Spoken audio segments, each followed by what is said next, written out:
Do you own a co-op in New York City, or are you thinking about buying a co-op in New York City?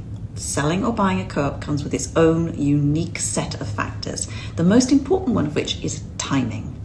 Your ability to control that process is dependent on the management company and the co-op board. And despite the fact they may have timelines that say, we'll review this in 3 weeks or that in 2 weeks, the fact of the matter is you have no ability to actually control that.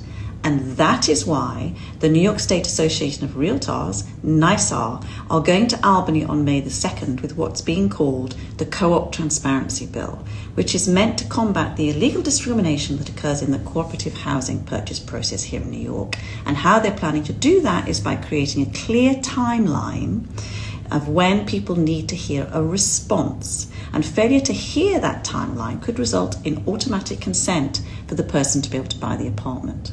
It is an anathema to me that in the business world you can have a situation where you have absolutely no control over the timing. It affects the seller and it affects the buyer, because if it takes 3, 4, 5 months, then the seller's back to square one and the buyer's back to square one if the whole thing does not work out. Whether or not this bill goes anywhere, I don't know. But the fact that it's being raised, it's being presented, is a good thing for sellers and buyers of co-ops in New York. And if you want to know more about this buying process, please do reach out to me.